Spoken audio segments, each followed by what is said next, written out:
Alors, bonjour à tous, heureux de vous retrouver, chers amis, en ce mardi, on est en début de semaine encore, 11 février 2025, 7h24, heure du Québec. Merci à ceux qui sont abonnés, ceux qui ne sont pas faits là maintenant, merci à ceux qui m'envoient des liens et des messages toujours pertinents, intelligents et très appréciés. Merci à ceux qui vont commenter, dites-moi d'où vous regardez, écrasez le petit pouce en l'air et partagez la vidéo. Je reviens encore sur cette histoire incroyable et explosive de l'exposition, de la corruption, de plusieurs agences. Dans le fond, on parle de la USAID, ou ce qu'on appelle, à cause de son acronyme USAID, mais c'est pas de l'aide, c'est USAID, United States of America International Development. OK? Donc, c'est pas de l'aide humanitaire, c'est tout exposé, on va retomber là-dedans. Et ça a été fait par Donald Trump et avec la nomination de Elon Musk à la tête de cet organisme qu'on pourrait appeler non gouvernemental, qui rend les gauchistes complètement cinglés, DOGE, qui est le Department of Government Efficiency. Okay? On veut savoir c'est quoi l'efficacité d'un gouvernement et pourquoi ça coûte si cher et où l'argent s'en va. Et on a commencé avec la USAID, entre autres, mais il y en a plein d'autres qui vont tomber. Le système scolaire va être analysé, le Pentagone va être analysé, le complexe militaro-industriel, Donald Trump l'a annoncé, donc ça va.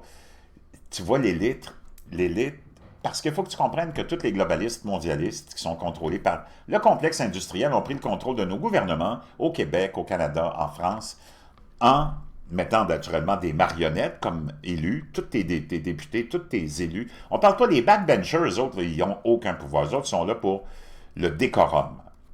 Mais ceux qui sont, après ça, qui ont accès aux positions de ministre et de premier ministre, c'est toutes des nominations du globalisme et du mondialisme et du culte qui nous gouverne. C'est toutes des marionnettes. Les autres, c'est des moutons, c'est du monde qui veulent juste être là, puis qui font du décorum, puis ils sont même pas conscients qu'ils font du décorum. Et c'est comme ça que ça se passe, OK? Et ils sont tous manipulés, tous contrôlés. Et c'est pas eux autres qui vont exposer. Puis le complexe médiatique, il faut que tu comprennes que le complexe médiatique est aussi la propriété du même culte qui nous gouverne. Donc, c'est sûr qu'ils ne vont pas exposer ce système corrompu-là. Donald Trump, c'est une exception. Que tu l'aimes ou pas, il n'y a personne de parfait. Il est sûrement aussi à la botte de... Il a sûrement certaines préférences, mais il n'est pas contrôlé par la même swamp. OK? C'est ça qu'il faut que tu comprennes. Il n'est pas contrôlé par la swamp du globalisme et mondialisme et l'agenda LGBTQ++, sataniste et décadent et dépravé qui gouverne depuis la Révolution tranquille, depuis la Révolution de mai 68, ce même complexe corrompu, c'est lui qui nous gouverne en Occident. Donald Trump ne fait pas partie de cette swamp-là, OK? Il y a peut-être des préférences, tout le monde a des préférences, il n'y a personne de parfait, mais il ne fait pas partie de cette swamp-là. Puis c'est cette swamp-là qui fait qu'on est dans la situation dans laquelle on est en Occident, au plus vulnérable de notre histoire, face à un autre bloc qui, lui, est resté sain d'esprit, où un homme est resté un homme, une femme est restée une femme, les bases de la société sont restées, les traditions de leur pays sont restées, et c'est comme ça que notre élite sataniste a commencé à financer des supposés programmes d'aide humanitaire qui sont en fait des régimes, des programmes de financement de changement de régime dans ces pays-là. On prend le cas d'Alexis Navalny, que notre groupe corrompu, décadent, dépravé a soutenu pour naturellement faire tomber Vladimir Poutine, qui est d'une popularité incroyable là-bas, puis le monde n'est pas capable de comprendre pourquoi, parce que il satisfait sa population, puis la majorité de sa population, pas un petit groupuscule de fêlés de la couille gauche.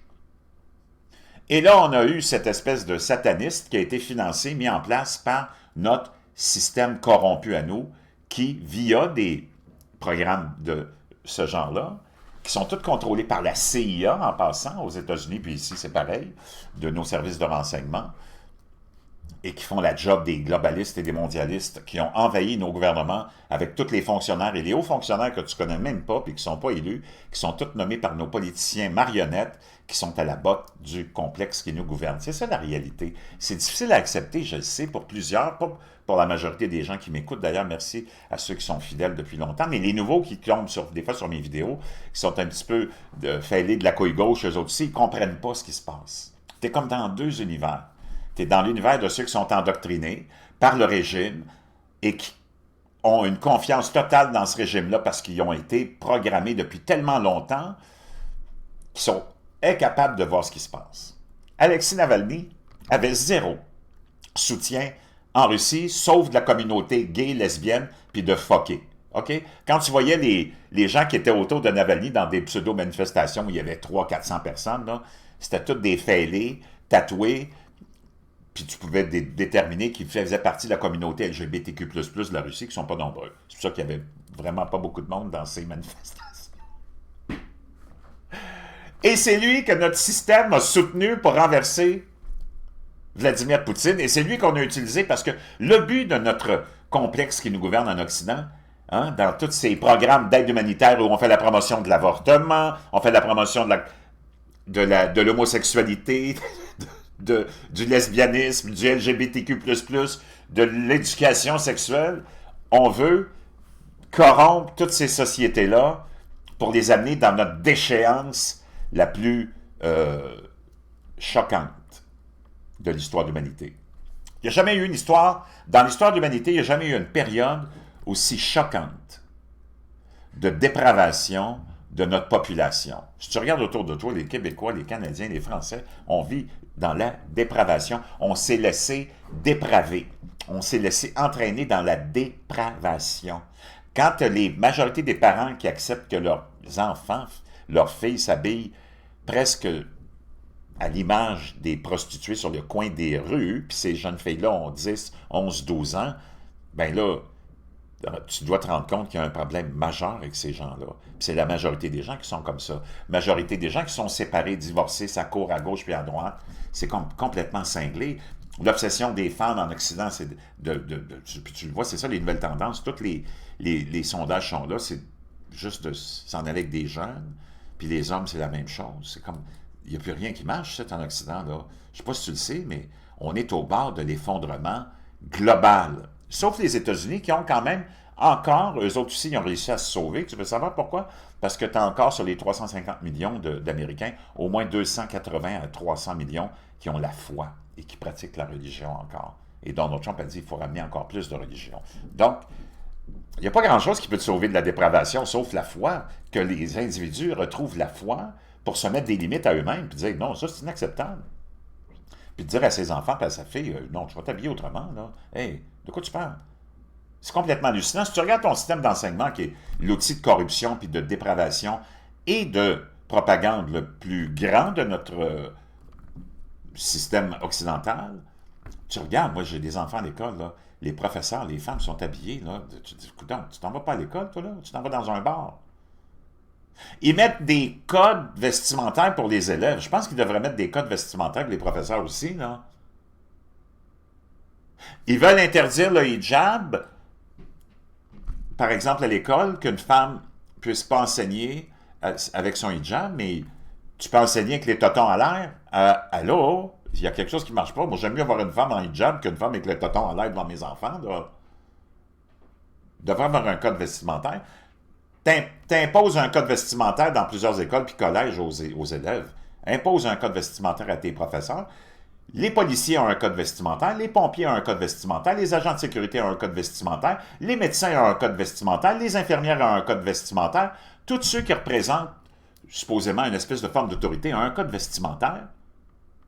Comment ça qu'on accepte que les professeurs fassent la promotion de la dépravation puis de la sexualisation comme ça? C'est complètement cinglé. Bon, ceci étant dit, je vais juste vous partager.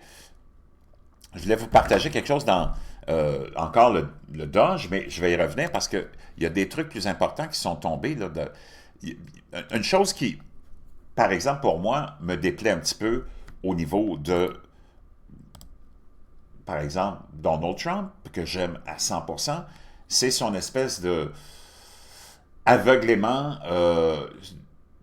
obligation de s'impliquer, par exemple, en Palestine ou en Israël. Moi, j'aurais aimé ça que Donald Trump dise, c'est-tu quoi, arrangez-vous avec vos crises de problèmes.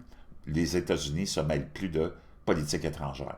Laisse les pays s'arranger avec leurs problèmes. Comme là, moi, j'attends encore parce qu'il m'avait dit, en 24 heures, je vais régler l'histoire de l'Ukraine. Là, on est à 1 mois, puis c'est pas réglé encore. Je comprends que c'est pas facile, là. Puis c'était sûrement juste un petit peu d'exagération puis d'imagerie qu'ils mettaient là-dessus. C'est sûr qu'ils travaillent là-dessus pour mettre fin à ça, mais moi, je ne comprends pas pourquoi le financement n'a pas été arrêté envers l'Ukraine tout de suite. Marco Rubio, qui est son secrétaire d'État, qui l'a nommé, je ne suis pas convaincu, moi, de ce gars-là. Je n'ai pas confiance vraiment en ce gars-là. Il fait partie de la swamp, lui, OK? Donc, je ne sais pas pourquoi il l'a nommé là. Ça soulève des... Moi, ça me dérange. Puis ça me dérange que... Si tu avais laissé les Juifs et les Palestiniens régler leurs problèmes, ça fait longtemps qu'ils l'auraient réglé leurs problèmes. Pourquoi il n'est pas réglé? C'est parce qu'on met des gens en place, autant du côté palestinien que israélien, qui vont faire en sorte que ça ne se réglera jamais. Penses-tu que l'autorité palestinienne... Si tu penses que l'autorité palestinienne puis le Hamas travaillent pour les Palestiniens, je vais te dire une chose, tu vis dans une bulle toi aussi, OK? C'est des gens corrompus comme tu ne peux pas imaginer. Ils vivent dans des palaces puis ils sucent tout l'argent qui est envoyé là, qui a été envoyé par USAID, hein, ou USAID, entre autres, puis plein d'autres ONG. Ces gens-là sont corrompus à l'os. À l'os. Ils n'ont aucun sentiment, puis ils n'ont pas l'intérêt des Palestiniens à cœur. Si tu penses que l'autorité palestinienne, puis même à l'époque, Yasser Arafat avait les Palestiniens à cœur, moi je ne sais pas dans quel univers de bulle rose que tu vis toi aussi. Donc ça me dérange. Ça, c'est le côté le plus dérangeant que j'ai envers Donald Trump, c'est qu'il est très, très pro-israélien. Je peux comprendre, il faut que tu prennes toujours un camp, là, mais moi, je suis ni pro-palestinien, ni pro-israélien, qui s'arrangent avec leur crise de problème. Puis si tu les laissais s'arranger avec leur crise de problème, ben ça fait longtemps que ça serait réglé. Penses-tu que les Palestiniens ne veulent pas avoir une vie normale? Je parle du monde, là, pas les dirigeants palestiniens. Je pense que les Palestiniens, penses-tu qu'ils ne sont pas écœurés de vivre dans ce bordel-là depuis 60 ans? Aïe, aïe. L'armée israélienne révèle le niveau d'alerte et renforce ses forces à la frontière avec Gaza après l'annonce par le Hamas d'un report de la libération des otages. Après que le Hamas a annoncé qu'il reportait la libération des otages israéliens jusqu'à nouvel ordre, l'armée israélienne a déclaré avoir relevé son niveau d'alerte et annulé la permission pour les troupes du commandement du Sud. Donc, ils ne s'en vont pas en vacances, les troupes du Sud, ils vont rester là. Les soldats de combat et d'autres unités essentielles resteront déployés dans la zone et ne seront pas autorisés à être en congé, précise l'armée. En outre, l'armée israélienne affirme qu'elle renforce considérablement ses forces pour mener à bien des missions défensives à la frontière de Gaza. Les témoignages d'otages suscitent l'inquiétude quant à la survie des personnes restées à Gaza. La description d'une jeune de 24 ans enchaînée et affamée à Gaza depuis plus d'1 an a fait craindre aux Israéliens que beaucoup d'entre eux ne survivent pas très longtemps. On se demande encore combien y a-t-il de ces otages qui seraient encore en vie, dans le fond. C'est ça qu'on se demande. Et ça n'a pas l'air de... je ne pense pas que ça va se terminer très, très bien, tout ça. Le Hamas annule, naturellement, la libération de tous les otages, ce qui a fait dire à Donald Trump, si vous ne les libérez pas d'ici samedi, ben ça va être l'enfer sur Terre dans la bande de Gaza et au Moyen-Orient. On va aller écouter le message de Donald Trump, justement, à ce sujet. I would say this, and I'm going to let that be because that's Israel's decision, but as far as I'm concerned, if all of the hostages aren't returned by Saturday at 12 o'clock, I think it's an appropriate time. I would say cancel it and all bets are off and let hell break out. Il dit, je laisse entre les mains d'Israël, là, mais cette décision-là, mais il dit, c'était juste de moi. Si les otages ne sont pas libérés d'ici samedi midi, il dit, je pense que c'est raisonnable comme laps de temps, là.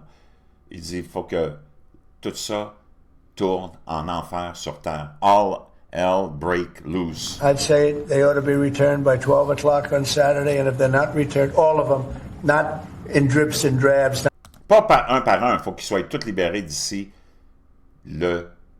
samedi, midi. Not 2 and 1 and 3 and 4 and 2. Saturday at 12 o'clock, and after that, I would say all hell is going to break out. Wow! Je peux te dire une chose, je peux comprendre aussi sa position, il faut que ça se termine, mais c'est ça qui arrive quand tu te mêles des affaires qui ne te regardent pas. Si nos élus étaient des gens pas corrompus, mais c'est tous des pourris. On n'en serait pas là. Tu ne peux pas blâmer Donald Trump pour ce qui est arrivé là. C'est pas lui qui est en charge des États-Unis depuis 60 ans. Lui, il a toujours été contre la guerre. Et si tu en es là aujourd'hui, ça a été par la mollesse aussi de l'administration Biden, naturellement, qui a toujours été un peu très, même critiqué par l'ensemble des gens rationnels dans sa mollesse envers le Hamas, envers les organisations terroristes, puis envers l'Iran. C'est comme Tabarnak Obama à l'époque. C'est très... Donc, tu vois qu'il y a comme un jeu de double visage qui se fait toujours avec la politique étrangère américaine. Puis c'est pour ça que je vais revenir tout à l'heure avec la USID, qui est dans le fond l'outil de la CIA qui a été utilisé pour renverser des régimes sous le parapluie de l'aide humanitaire charitable.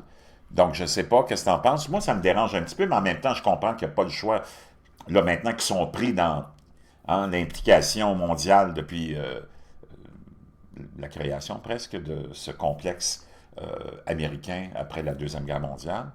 Ben, c'est sûr que lui, il est pris dans ce rouage-là, mais dans le fond, il dit, il faut que ça se règle, là. Au moins, il y a ça de positif.